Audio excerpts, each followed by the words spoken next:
Beautiful Ukrainian summer day. It's already more than 30 degrees Celsius and it's not even 10 o'clock yet. Today, we need to deliver our Renault crane truck to tank repairmen who are located somewhere near the Nikopol. We are gonna drive past Herson, up the Dnieper river through Snihurivka. You can look it up on a map.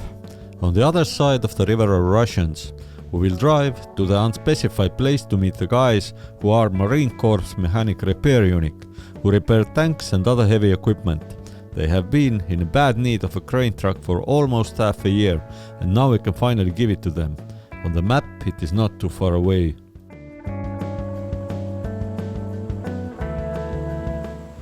First 100 kilometers of the day we are riding smooth. Decent road conditions, traditional Ukrainian sceneries. Not making much stops though, this is not a tourism trip, although it may seem so at times. You don't go swimming in this lake, says our Ukrainian volunteer coordinator Victoria. Mines might be everywhere.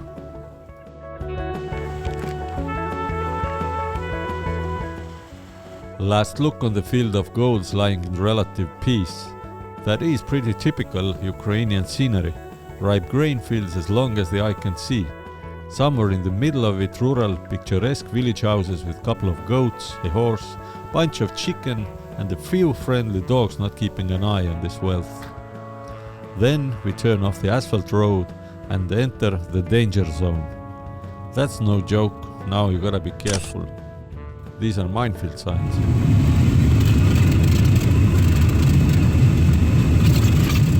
Paremat kätt kohe miiniväli, nii et tee peal kõrval ei maksa eriti sõita.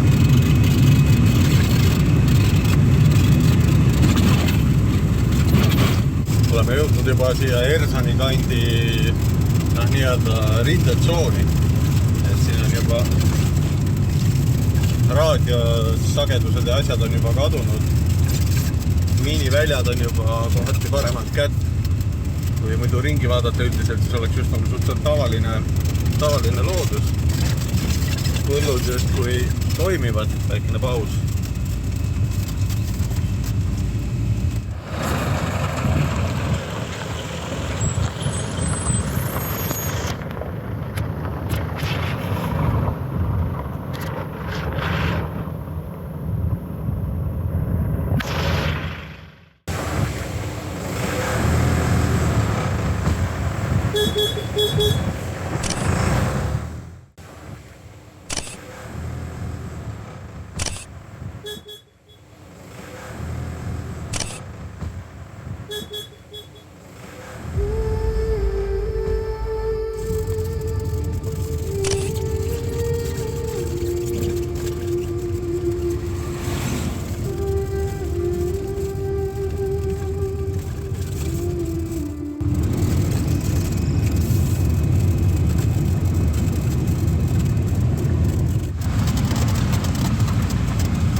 Sunsk.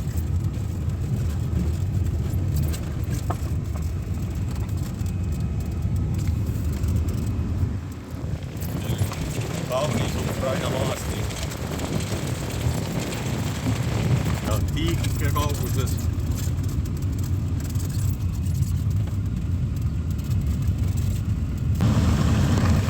No nii, Hersoni kandis üldiselt on kõik teed sellised.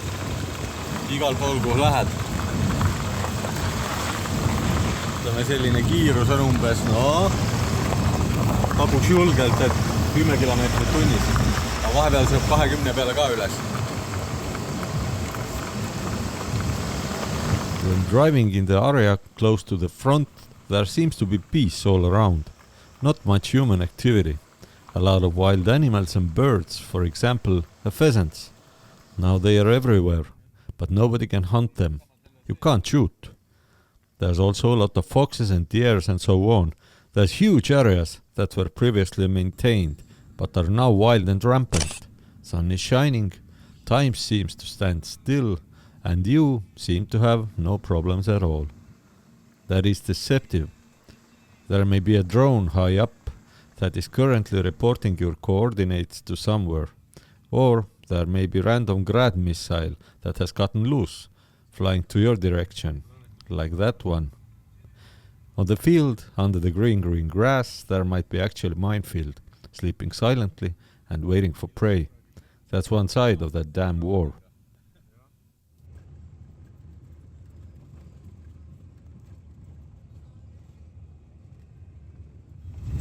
Kurat, nii hullu teekanda raisk ei meenu tükiks ikka kaua vist elus võib-olla kas üldse on olnud raisk.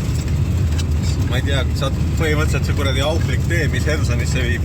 Umbes 100 kilomeetrit on sellist kuradi auklikku huinjaad raisk.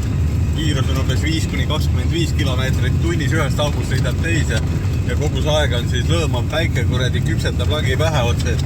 Ei tea palju sooja on, keegi me ei tea sellepärast, et kuradi ükski ühelgi autos pidomeetrit ei ole, võib arvata, et umbes tunde järgi, no ilmselt mitte alla 35 nähtavasti.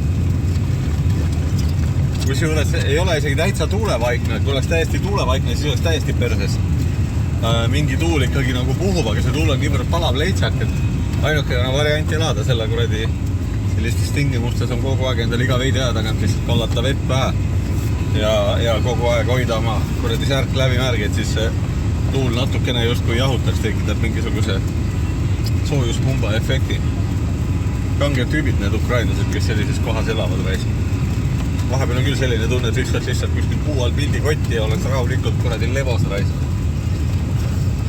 Aga lehmadel on täitsa savitud. Lehmakesed söövad rohukest. Näksivad, neil ei ole nagu vähimatki probleemi. Kärbest ei ole, vara suvi, kõik on elu on tore. Ja mis siin salata, maastik on ka väga ilus. Autobaan. Lubatud kuni 60 kilomeetrit tunnis on suur luksus.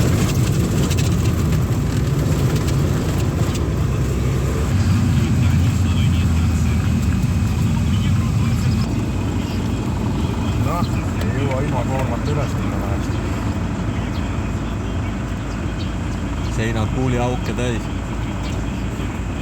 Täiesti ribadeks lastud. We are getting close now. 5 hours in baking oven is behind, and we already met our tank guys who are getting our truck. They are driving in front, can show them for security reasons. They will escort us to their base, which is located nowhere. Can show that. Our destination is Airborne Forces Tank Repair Unit's workshop. There we'll see how they are repairing all kinds of heavy equipment that has been saved from the battlegrounds. All of it is top secret and can't be discovered from the sky. Просто просили, чтобы ничего... Ну, вот это фото... Да, чтобы не узнали. Ну, мало, потому что у нас позавчера прилет был. The officer asked us not to film the outside of the building and explains. Day before, there was an air attack, прилет. That means either missile or drone. The enemy may have a hunch of sorts, so now you gotta be extra careful.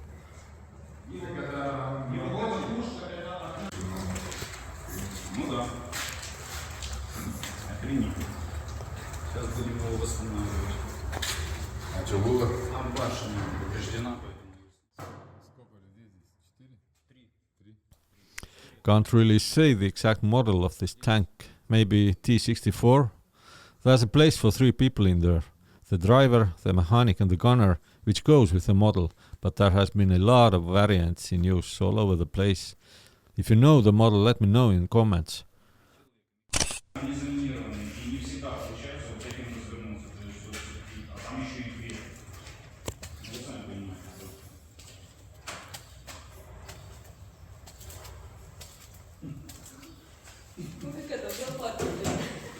Извините, но нам...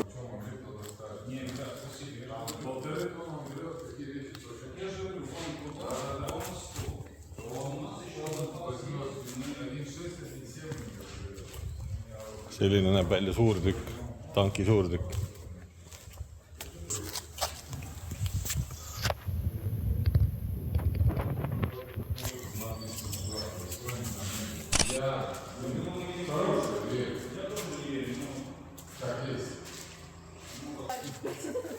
питерский танк. Уже давно были впереди планеты.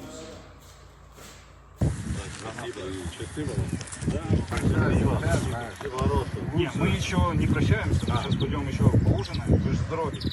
А потом уже поедете себе спокойно. Если он начнет кушать, у тебя надо говорить, что эту ласточку мы привезли пацанам. Там покажем еще, что они с ней будут поднимать. Большие вещи. И надеемся, что это хоть сколько-то поможет. Да? Да, большое спасибо, ребята, это действительно хорошая вещь, которая нам поможет делать нашу работу быстрее и четко восстанавливать технику.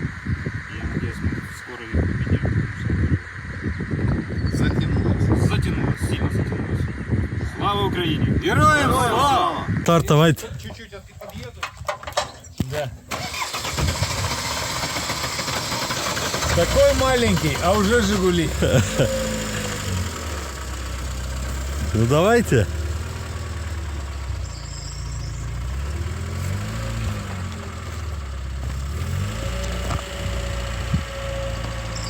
Думай, утро, варик. Утро, варик. Бандик.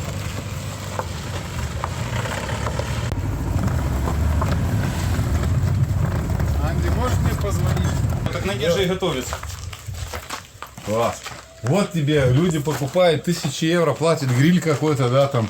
А вот. Вот это вот, Да, причем это ты. Я думаю, это... безотказная вещь в любой ситуации. С нами? Ключи, помнишь, огромные? Да. So just bread is simple, but it's something you have to earn. That makes it taste different.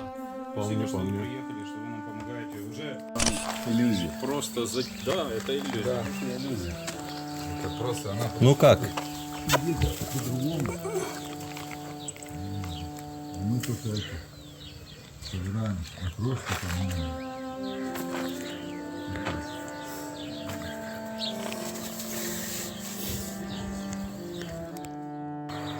Да.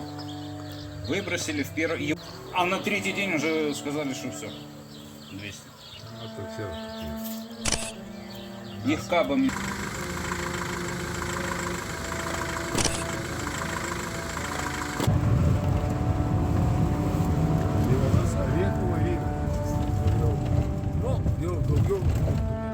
It's getting late. Soon the sun is setting. It goes fast up here. We gotta go back exact same road as we came. That means driving another 4 to 5 long hours with almost no speed and just be alone with your own thoughts. Sometimes those thoughts get dark, but mostly you think how lucky you actually are not being in the situation like this. In the situation of constant war, where every morning brings bad news. Somebody's dead again. Maybe it's your neighbor. Maybe it's somebody in the bus station you didn't even know. Maybe it's your brother or child. Maybe it's 20 people at the supermarket that is 2 bus stops from your home. Now you gotta find a new store. Selline tee, et me sõidame nii aeglaselt, et mul ei ole vaja isegi hoida mitte kumbagi jalga pedaali peal. It's our thing to watch and know. There's no point to get depressed though. You are one of the lucky ones. But you can make a decision to make some contribution to help those who are less lucky. It does not help everybody, but it helps some. That's better than nothing. At least you can respect yourself a little bit for taking some action and doing the right thing. For us, it's not about feeling better or getting thanked. It's about doing what's right and not being ignorant.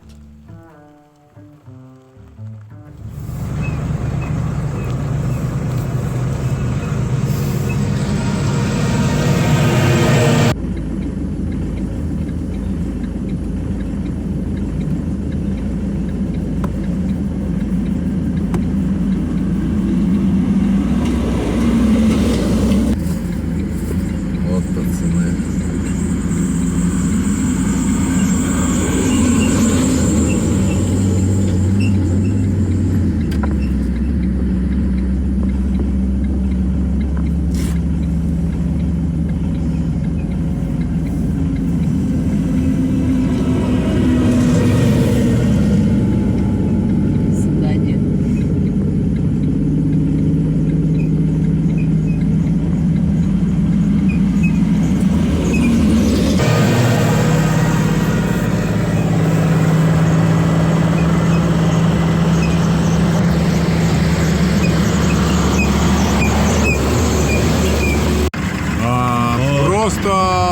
Спокойное время, спокойные люди.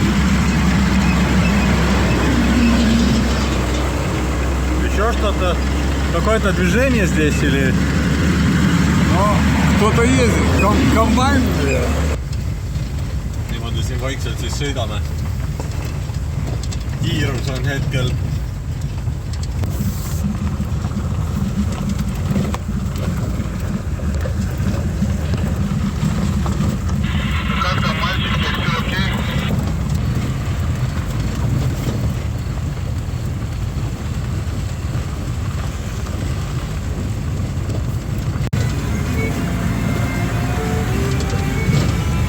Raske mõista, kuidas saab üks tee nii kehv olla.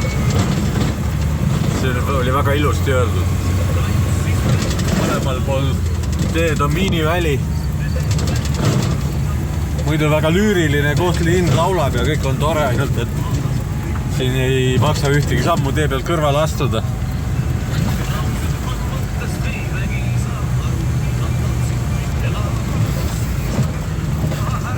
No, me põhimõtteliselt terve päev otsa ainult sellise tee peal sõitnud. Kilomeetrites maa ei olegi ilmselt nii pikk, ma arvan, et me oleme kokku sõitnud mingi alla 200 kilomeetri. Aga ilmselt on see üks elu pikimaid sõidupäevi. Vähemalt tundub nii.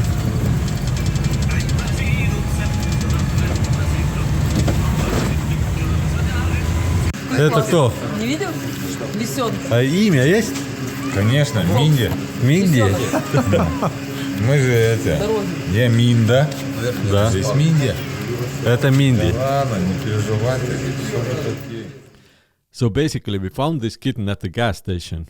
Station itself was in the middle of nothing, far away from any inhabitation. Gas station lady told us they knew about this kitten. She was homeless and has been hanging at the station whole day. Who knows where she had came from? The topic of dogs and cats in Ukraine is a separate story altogether. In Ukraine, there has always been a huge amount of stray dogs and cats, but now at the times of war, this situation has totally exploded. They are everywhere. Most of those animals are social and friendly because that's how you survive. They pretty much have learned to earn their food for keeping company and being a friend. People generally support them, and most of them do not seem to be starving. Soldiers are also kind to animals, and behind the front line you find lots of former stray dogs and cats who have been promoted to the infantry and have been declared to a full-fledged war dog or a war cat. Anyway, Mindy decided he will take this cat home to Estonia if needed. So, we had no choice. She came with us and now she was also a volunteer. But at our next stop, at the local military warehouse, there was an officer who had a daughter with him, and she wanted to take the kitten home to live with them. And that was that. Мне дочке 9 лет. Я говорю, ну, я 73-го года. Я тебе не старый. Мама 73-го року, блядь, 50. То есть ты 3-го? Нет, 73-го 50-го. Ой, блядь. А мне 9. 51. Нет, вот. Что ты сказал? Мне 51 год. Сейчас я 73-го года рождения. 75. Видишь? Ну, четверо. Я 74. Хорошо. Один год. 81-го. Ну, как? 40 чем-то. Нравится? Так вот, по-эстонски Alles говорят. good, блядь. По-эстонски говорят.